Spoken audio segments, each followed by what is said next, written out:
First job this week was getting the stove into what will be its final position. So I scratched the position onto the floor. I've decided on a kind of quarter circle hearth to go underneath it, which is going to make the flooring a little more challenging, but I think will be worth it. I think it's going to end up taking up less of the room. Of course, we tried to move the stove as few times as possible, but managed to forget to do the markings, hence you see moving it twice. This stove is going to be fitted to regulations here in the UK, so that means working out all the distances to the wall and the distances from the flue to the wall, and the thickness of the hearth is the other thing. The thickness of the hearth should be 250 mil. As I don't know how thick the slab is underneath, I think I'm on the safe side to lay bricks on top. The stove could just sit on the slab, but to get up to that 250 mil of non-combustible materials, I think it's a safe way to go. And it's just going to look a little more permanent as well.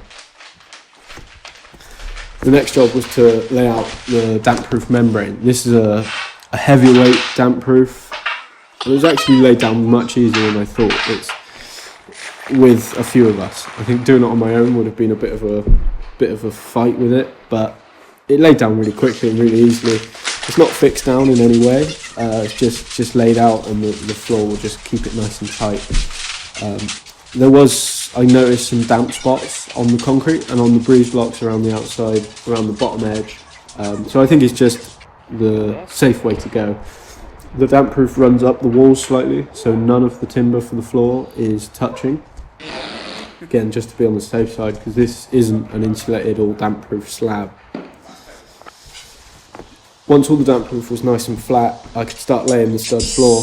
I debated doing this or not for a long time and decided on a stud floor with the studs laid on their side, because I didn't want too much of a step coming into the workshop.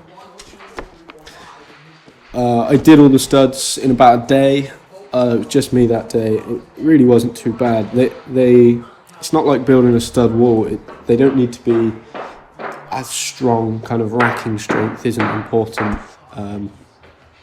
I know the flooring that's going to go on top of this is thick 18 mil ply, so that's going to hold it really rigid and really strong once it's all laid. So I'm only going to anchor it to the concrete where there's too much bounce in it, but I think we'll do that after the plywood is down, save going through the damp proof with holes any more than I need to. The only difficult part of laying the floor is making sure the spacing of the studs matches the size of the sheets of ply that are eventually going to go on top. Obviously you want the edge of the ply to sit halfway on a stud, so you don't have any kind of overhangs on the edges. Laying the studs around the hearth was a little fiddly because there's a 45-degree angle around where will be the quarter circle. I didn't need to follow the quarter circle hearth with the studs. That'll be done with the floor. So this just has to roughly come close to make sure there's enough support on that edge of the floor.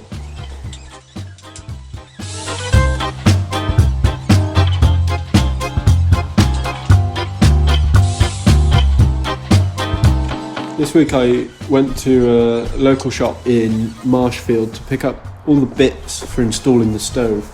I'm going to be installing the stove myself, so it's really useful to have such fantastic staff at Knights, the shop's called.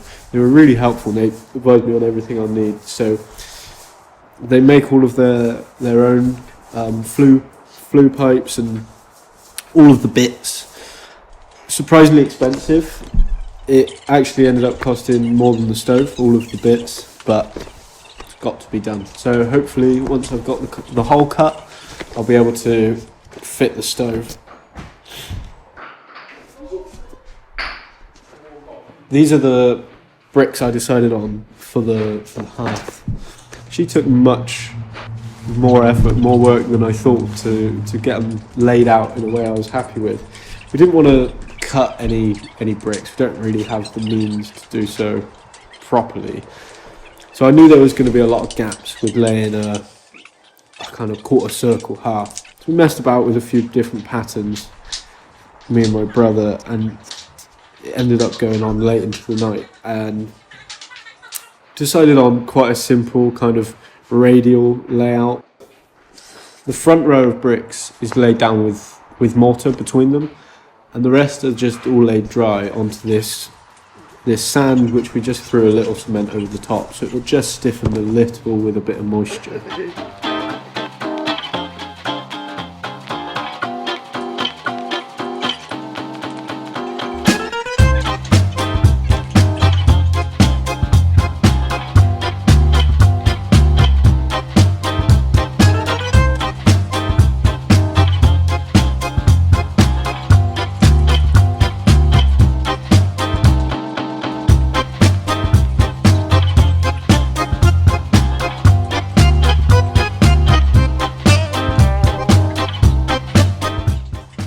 I very roughly estimated the amount of bricks I'd need, and I ended up being about 4 bricks short. So I got another 30 odd, and I made a bit of an upstand around the edge as well. Once we'd laid down all of the bricks, it was just a case of tipping fine paving sand into all the gaps and just kind of sweeping it in. I didn't really want to fill them all with mortar or anything any more permanent. It doesn't really need it. It's not like a patio was walked on. It just didn't really seem important to fix them down. Once all the sand was swept in, I can then remark exactly where the stove goes. So I snapped a 45-degree chalk line, which could give me the direction the stove was facing. The stove sits on 3 legs, so the back leg sits on this line, and the other 2 I could just measure out from it. Ended up being surprisingly easy to get it in the right place, even though the bricks were far from perfect. I used this pink grip kind of construction adhesive stuff to put down the feet for the stove. It sits on 2 bricks per foot, just to bring it up a little higher.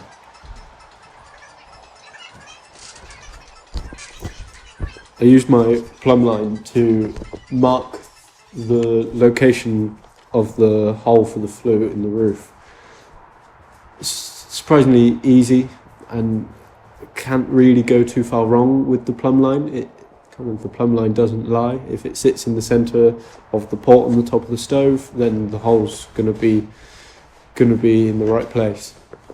So I just marked the circle on the roof, ready to be cut soon. Fortunately, my dad was an electrician, so he could help me out with all the power. Decided another good thing about laying a floor in this way is it's a great opportunity to run power under the floor. So eventually I will have power coming up the leg of benches for lamps and that kind of thing, rather than any kind of overhead cables or trailing cables. For now, because I haven't quite figured out the final layout of the workshop, I'm just going to put 2 or 3 junction boxes under the floor, which will be marked on the surface of the flooring, and I can lift the sheets and kind of tap into those junction boxes later on. Rather than a ring of sockets around the wall, we decided to come up from the edges of the floor, so run the ring around the edges. It just felt like it was going to be a little bit neater this way. The most difficult part of all of this was feeding the length of cable through the studs, and me getting the conduit straight for some reason.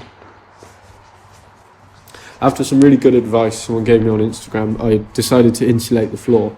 Wasn't my initial plan, although once I'd had all the studs laid, it seemed stupid not to at this point. Although it was a cost I didn't quite anticipate. This stuff is just about as cheap as you can get insulation. It's not brilliant, it's not the best, but it's going to be better than nothing. It's just polystyrene. It's really easy to use because you can cut it with a kitchen knife. It does make a mess. You get those polystyrene balls everywhere, but laid down really quickly, and it's nice to move nice light sheets. It's just a case of cutting them close and having them tightly fitted into the floor. The insulation is thinner than the studs, so there's enough space for the cables to lay on top, so there wasn't much need to kind of cut channels into the insulation or anything like that. The only thing we had to cut in was the junction boxes.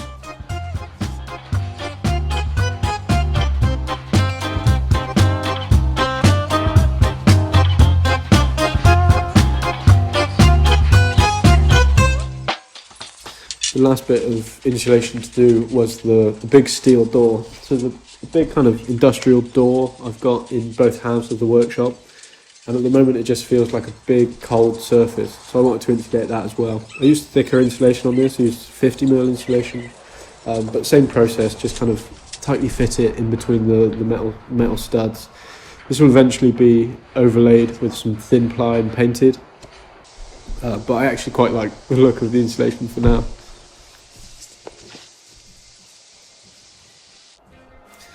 So next time, hopefully we can start fitting the stove. I'd like to have the stove fitted before the floor goes down, just because I plan on varnishing the floor, and I know the varnish I want to use doesn't tend to go off very happily in very cold weather, so it'd be good to have the stove going at the time. So I think the next job is going to be getting the stove fitted, and then we'll be looking at laying the floor down. Thank you for watching.